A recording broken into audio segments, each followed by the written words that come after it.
Baking time tayo ngayon mga momshies. So, gagawa ko ng cookies. I need 36 box of cookies. So, sa isang box is 12 dozens. 1 dozens. Order siya sa akin for Christmas giveaway. So, last year, ginawa ko na rin to. So, ngayon, may mga nag-order pa rin. So, yun. Yun yung gagawin natin for today. So, niready ko na yung mga ingredients ko. Makita niyo yung aking kusina kasi hindi pa kasi nagagawa yung likod namin. Yan. So dito lang ako gumagawa sa aking back kitchen. Dirty kitchen to actually. So paggagawa namin eventually to. So pero ang kagandahan nito is open siya. So mahangin, hindi mainit. So dito ako magagawa ng aking cookies for today.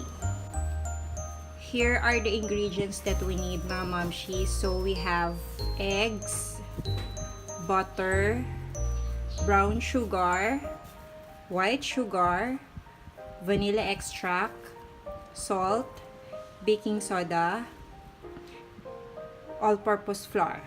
Yeah. So the first thing that you have to do is mag-melt tayo ng butter. Iwasan natin masunog yung butter na i-melt natin mga momshies. Kung masyadong malakas yung kalan nyo, dapat hinaan nyo siya para hindi masunog. So that's it lang. Gagawin lang natin hanggang sa malusaw siya. So yan mga momshies. So ang una natin ilalagay is ating brown sugar.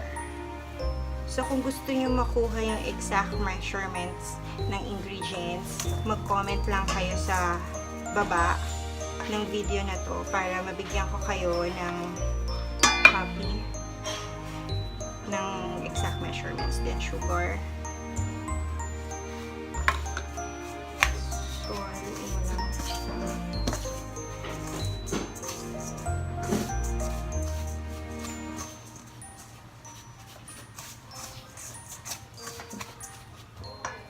Then our melted butter.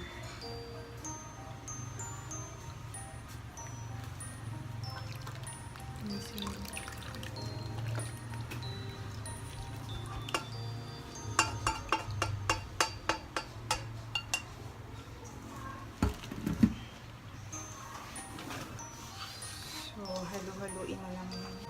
So, next natin is the vanilla extract.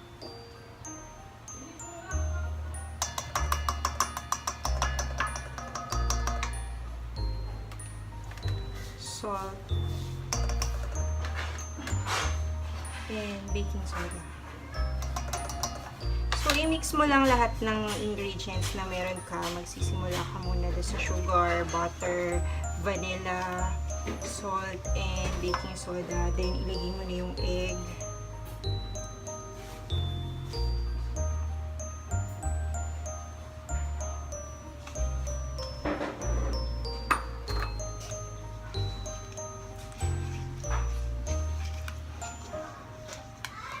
So, hindi naman kailangan na na may mixer ka actually. Pwede na rin ng hand mix. Kaya lang syempre, i-ano mo siya mabuti. Haluin mo siya mabuti. You can either use spatula or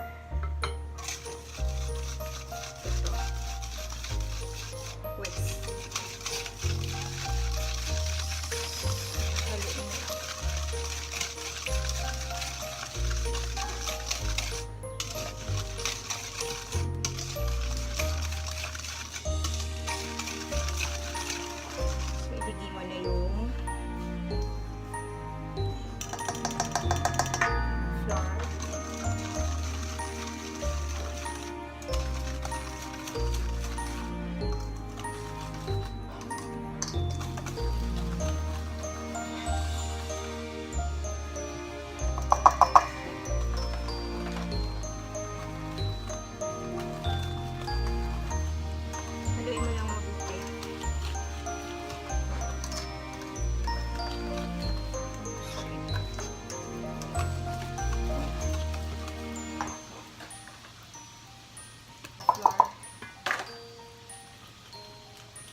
just have to mix everything lang.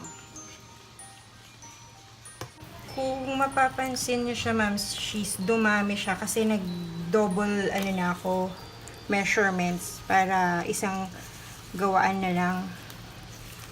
So, imimix mo lang lahat yan. Ayan. Pwede kayong gumamit ng ng whisk. Kaya lang, medyo mahirap. Pero, mas okay sana kung gagamit kayo ng mixer. Pero as of now, inaano ko muna lahat para hindi liparin yung flour. Inimix ko muna siya hanggat merong dry flour. Tapos saka ko siya gagamitan ng hand mixer. So hindi naman sobrang mix. Yung tama lang. Hindi super mix. Kasi babaksak yung cookies pag na sobrang tayo sa pag-mixer. Pag nakita nyo na nahalo na siya ng maayos, mix mo lang ng i-mix para masaya.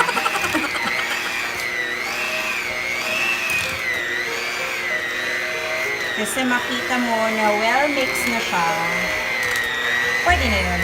Nakita mo naman ganyan kalata. So, pwede na to. Momshies, ready na to. Pwede nyo na tong i-bake as is. I-scoop nyo na lang or kung anong gusto nyong size or itsura. Pero ako, nilalagyan ko pa siya ng chocolate chip.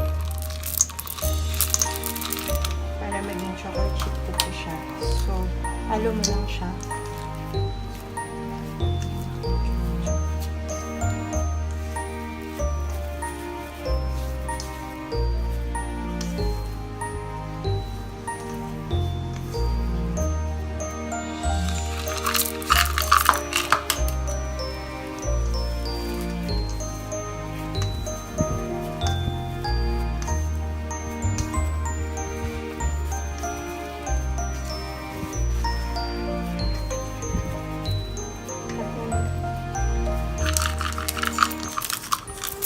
Natin siya for 1 hour.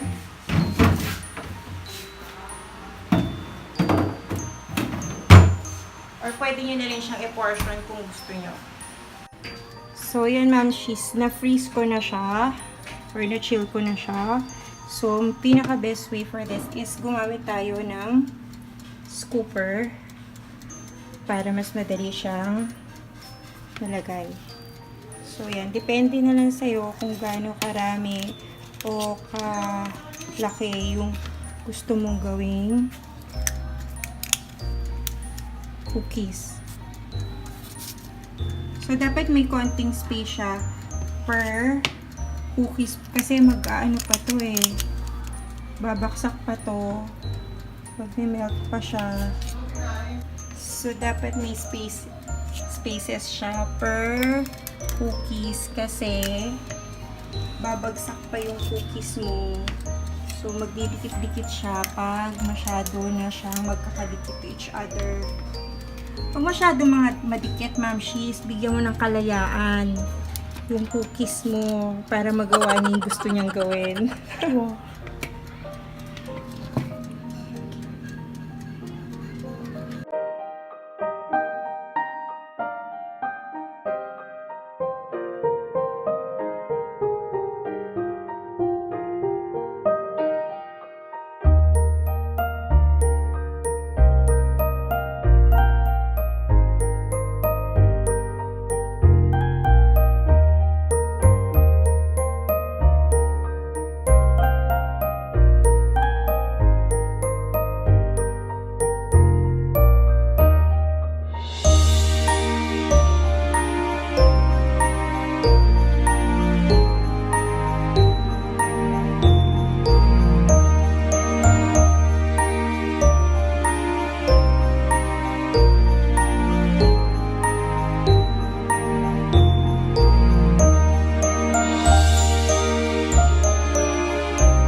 siya, momshies! We're done!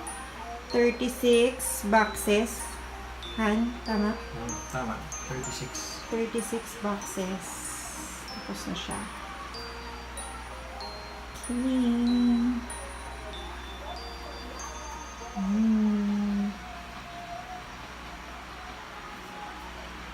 Nag-start tayo 11:30. Natapos kami ng 8 p.m.